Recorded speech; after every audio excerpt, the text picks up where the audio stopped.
Israel Hour Radio, 88.7 WRSU. It has been a while since I've spoken with him, but it is great to have him back.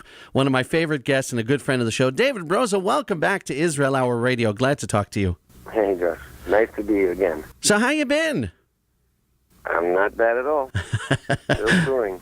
Well, recording and touring. Yeah, so that's the first question I have for you. I looked at your schedule, and your touring schedule is insane. You are in remote places all over the United States and Canada. I see you spend time in Australia, in Beijing, China, and of course still in Israel. Number one, how in the world do you do it? And number two, what's it like to perform in some of these crazy remote places that might not know your music as well as say, your concerts in Israel or in New York?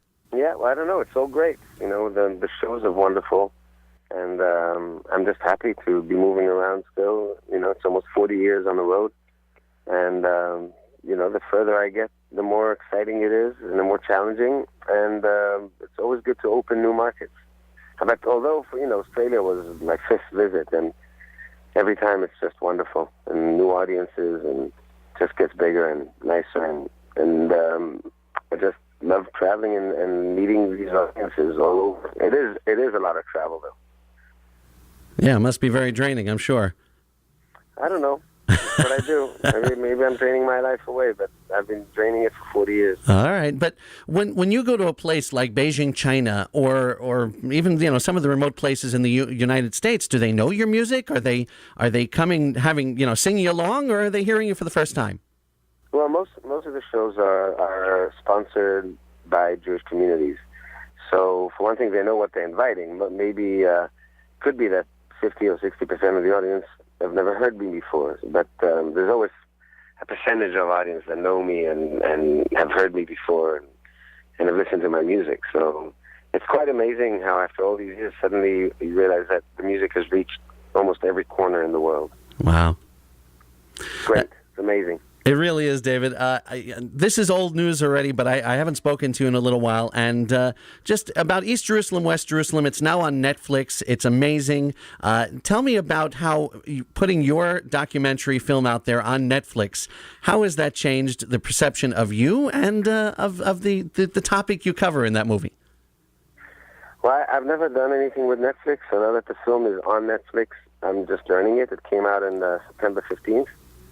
So it takes a long time to feel the effect of it. Right. But I certainly have, like, coming down to Kansas or San Antonio, everywhere I go in Australia, I know people have either are planning to watch it or have watched it already, and this is amazing.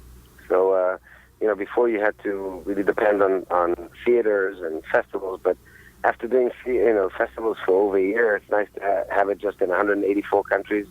And then, subtitled to so many different languages. Everybody can watch and get it and enjoy it. It's great. And people are finding out about you who probably have never heard of you before. That's true. But that will take time. These are things that take time. It's, even when you have a viral success and you can't, if you can't follow it by another one, then you've done nothing. So my work is always based on longevity and working in the long run. Yeah, well, we know that, and you were doing a great job. And that brings me to my next question, which is New York City, January 7th. This is very, very exciting. We have spent many a Christmas Eve with you in the past in New York and enjoyed every experience, but now you're bringing it back to Town Hall, which is a great place to see a show, and you're bringing a whole bunch of friends. So tell us about this upcoming show coming up, David Broza and Friends. For the first time in 21 years, instead of doing it on the first day of Christmas, I'm doing it literally on the last day of Christmas, on January 7th. So it's just by chance because there's a very big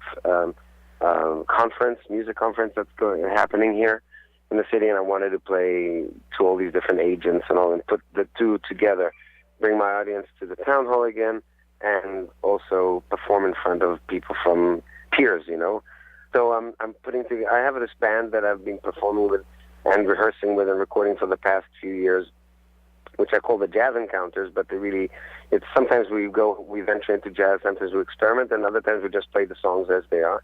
And then, of course, I bring on stage my old friend Jay Beckenstein of Spyro Gyra, and I have Ali Paris, who's this amazing qanun player, Palestinian musician from Ramallah, who's just one of the sweetest musicians I've ever played with. And then the great Sean Colvin, who performed with me last in Masada in 2007 with Jackson Brown. So she's joining me, and we'll see who else is. Mira Awad. Right. Mira Awad who's in the film and on my East Jerusalem album. She's flying especially from Tel Aviv to be on stage with us. So can we expect a very different kind of show than we've seen from you in the past? It's one of those shows like I do on Christmas Eve. It's just once a year. There's extravaganza with a lot of friends and guests, and so it'll be a much more amplified in a grand sense, not in an electric sense. The music will have a grand musicality to it, which I love doing, but I can't afford to do it in small stages, so I do it this time in a big stage. And what I love about your music is that you're taking your older songs and reinventing them constantly with a jazz beat, and you were performing with that Andalusian orchestra at Masada last year, right? Did I get that right? Right. And so I'm just very impressed that you're able to reinvent those great songs that we know and love time after time, year after year. Right. It's magic. It's fun. It really is. If you'd like to see David Broza at Town Hall in New York City on Saturday night, January 7th, you can visit our friends at TEEV.com. That's TEEV.com for tickets and all the information and all the special guests. It sounds very, very cool. David, what else are you involved in these days? What have you been doing, and what's coming up next for David Broza? Well, really, I'm just trying to put more tours on the road, and whether alone or with the band. Yeah, we can tell. Yeah. This weekend I'll be playing at the Broad Theater in Santa Monica with the Broza 5, which is my older group. And I'm going to be recording some new tracks in the next few months. I'm releasing a new song today called The Long Road, which you can find on iTunes and on Amazon, Spotify, and everything. It's coming out today. Wow. It's a very special song that I'm singing with Maura O'Connell, who's one of the finest Irish singers. And it's a song I recorded 18 years ago as part of a new album, and then I had a near fatal accident, and I was paralyzed for a year, so I had to can everything and put it aside, and I remembered about these tracks about 2 weeks ago and decided to put it out now, this particular song. And that should be a surprise.